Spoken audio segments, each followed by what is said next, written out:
And today we have Darko Petrovski, the president of Macedonian HR Association, that's going to talk to us about the function and how to get HR more recognized and get the respect that they deserve in the C-level desks. Welcome, Darko. Can you hear me now? Yes, all is good, yes. Welcome. That's only I cannot see myself, but probably this is the presentation okay. is on. Yeah. Okay. The presentation is on. Very well. Okay. Well, first of all, good afternoon. Dear participants, I'm really very glad to be at this great event. And I would like, first of all, to share all the compliments to HR World for the organization of this extraordinary event. I was asked to speak English, of course, for the audience that can understand the language. Ali ja mogu da pozdravim i sve vas na srpskom, tako da drago mi je da sam evo danas ovde. Produžavam na engleskom kako smo se dogovorili. Okay, so first of all, I think this time of the year became very crowded with all these events due to this unprecedented crisis and the restrictions that many countries introduced, maybe all of the countries in the world, to cope with this coronavirus. At the moment, we are also intensively preparing the 12th annual International Conference of the Macedonian HR Association, which is scheduled for the 3rd and the 4th of December.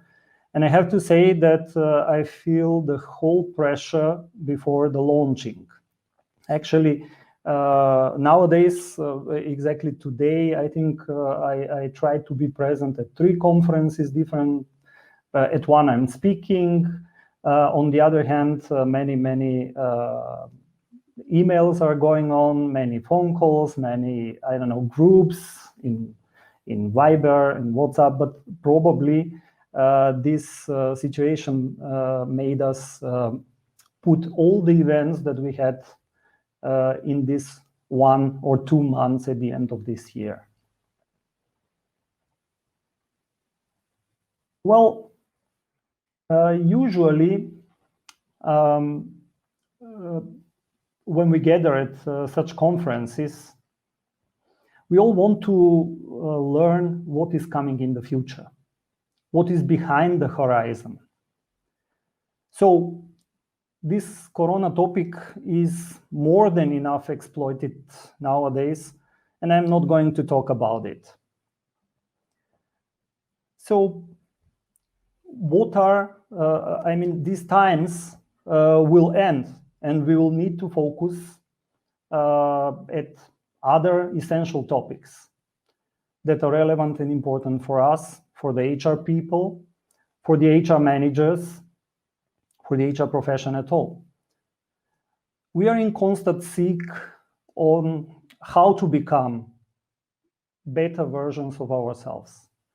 You might wonder why I am the right person to speak about it. Well, I have been 15 years in HR. I used to work as head of HR in an organization with one of the biggest Macedonian employers for 10 years, continuing with the last 5 years as an executive business and HR consultant. The mission of my company, my own company, Talent Business Incubator, Step Up, is to prepare the business talents become leading factors of the business and economy and the economic development in our region. Working with many companies, many CEOs, and other C-level positions, I tried to map the missing competencies of the HR managers, which would help them climb the ladders and reach the designated place of a chief HR officer. So let's start with these first steps of climbing the horizon. I recently listened to Simon Sinek, who defined a community as a group of people with a certain set of values and beliefs. Well, he used the very same definition for a nation. Did you ever think of how organizations have been invented and evolved? What were the reasons for their formation? Let's analyze the tribes.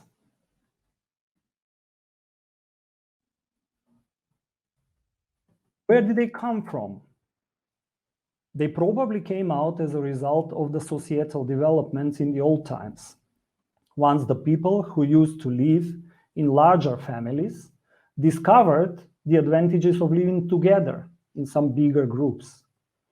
These groups are well known to us as tribes. Those are probably the first organizations in the world. The interesting fact is that tribes had very similar functions to that nowadays the companies have in their systems as well, in their structure.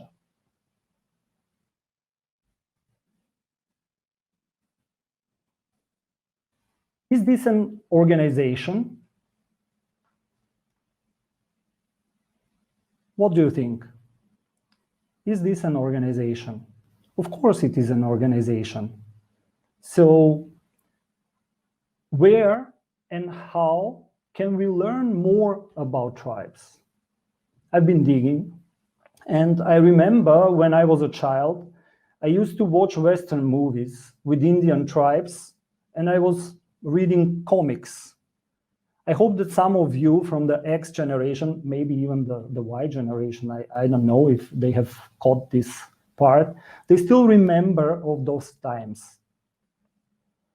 But despite the industrialization and the modern technologies, there are still some minor Aboriginal groups around the world that are organized as tribes, who still live in similar way as in the old times. So we can still be learning from them. The tribes used to have a leader, or in our modern language, a CEO of the tribe, who led a team of several persons. We call them today functional managers or chiefs, who formed the tribal C-panel, such as the chief of defense, because the defense was one of the most important functions for the survival of the tribe, the chief treasurer, which is probably the modern chief finance officer, who managed the acquired goods of the tribe. Then the chief of trade, who was in charge for the exchange of goods, the chief of war, who was in charge of the invasive actions for enlarging the land possession and so on. So who was taking care of the people and who was in charge for the human resources at those times? Well, that was surely the tribal shaman. Have you ever heard of the shamans? What do you know about them? Well, the term shaman comes from the Manchu Tungus word with the meaning, the one who knows. Here is how the Canadian Encyclopedia describes this function. They say, a shaman is a religious or mystical expert, male or female, who in traditional Aboriginal societies functions as a healer, a prophet, and the custodian of the cultural tradition. They are also often the coordinators of religious and cultural ceremonies. This is very important from the point that this function, compared to the others, implied, even in the old times, on gender equality. especially having in mind that today the HR managers are predominantly women.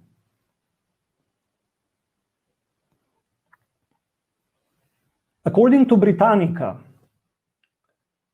the extraordinary profession of the shaman naturally distinguishes him socially. The belief that the shaman communicates with the spirits gives him authority, which is very important. Furthermore, the belief that these actions may not only bring benefit, but also harm, makes him feared. In consequence of his profession, the shaman cannot go hunting and fishing and cannot participate in productive work. Therefore, he must be supported by the community, which considers his professional activity necessary. The shamans combine roles such as healer, religious leader, and counselor. So, the roles of the shaman were to take care about the overall health of the tribe and about the condition of each individual on more levels: the psychological, emotional, spiritual, sociological, and mental. Just recently, we started to talk about many fancy things like Agile HR and the Scrum methodologies. Agile HR is very much in, you would agree. The HR professionals are thrilled to become one of the first who will implement Agile strategies in their organizations, to develop Agile models for their people, and even earn certificates of some Agile methodology. Well, Agile HR speaks about tribes where the people share the same purpose and and they collaborate together. The tribes are made up of small, agile, and autonomous squads. These tribes exist in environments which are influenced by the startup culture, the speed to market, agility, and continuous improvement. My biggest concern while I was kind of shaman, a sort of shaman, when I used to work as HR manager, and I believe many of my colleagues feel the same, was how to get recognition for my team, for the efforts and energy invested in the many hours of hard work. As a person with a background in mechanical engineering, I came to the conclusion that to work with people is most difficult compared to some machine or a computer. On the other hand, the work with people is the most rewarding one. As an HR manager, you're in charge for many things. All the processes of recruitment of people, from finding the best sources and attracting the talents to the assessment and employment of the best candidates, regardless of many side influences that you probably feel. Implementing different systems which support the life cycle of the employees in the organization, like the onboarding, personal and professional and career development of your employees, talent management, performance management, succession planning, motivation and rewards, employee satisfaction, health and safety, ethics and moral disciplinary cases, social dialogue, downsizing and restructuring, stakeholder relations, organizational development, legal compliance. I can really put many, many more into this list. It is obvious that the HR role in the companies, especially in most not developed countries, is somehow underestimated.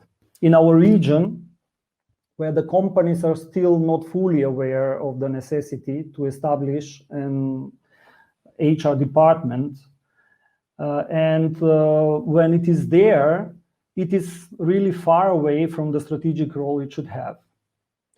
It is not easy for an HR manager to come to the C panel in the company of the chief executive officer, of the chief operations officer, of the chief finance officer, chief marketing officer, chief information officer.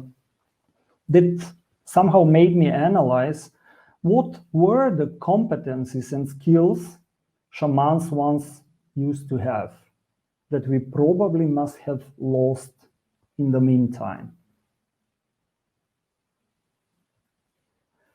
We have been, as HR managers, directed to speak in numbers, which most of us, most of the HR managers, find difficult and sometimes even impossible, because they concern human lives, they concern human fates. Even more, different theorists try to find numerological models, systems. The software developers try to equip us with tools which could help us find some kind of metrics as kind of entry ticket to the C panel. Are these skills the essential ones for the CHROs? Well, I was listening to George Maricic from Maverick Consulting a couple of days ago here at the HR Week, and he presented a case study on the focus of the essential versus the hard skills in Motorola Solutions. And he stressed that the importance of the essential, which means the soft skills, or the hard skills, when talking about sales and customer care, such as, for example, communication skills, ability to listen and understand, empathy and cultural sensitivity, curiosity and positivity. So these are actually the crucial, the key competencies for the sales force. Well, talking about HR, let's think and let's reflect. How do you care for the physical and mental health of your tribe? What do you do? What do you do for their spiritual and emotional development? Is the organizational culture in your custody, and how do you improve it? Do you control the situation with your people?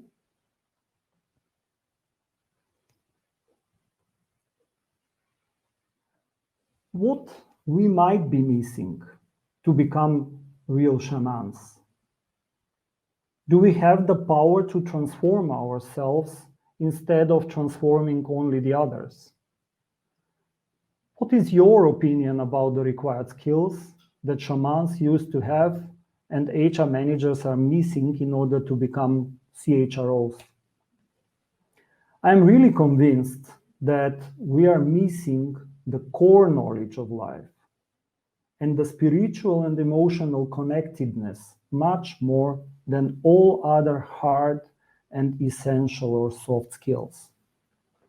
We need to reinvent or rediscover the knowledge and the inner talent for connecting with the people as we used to when we were children.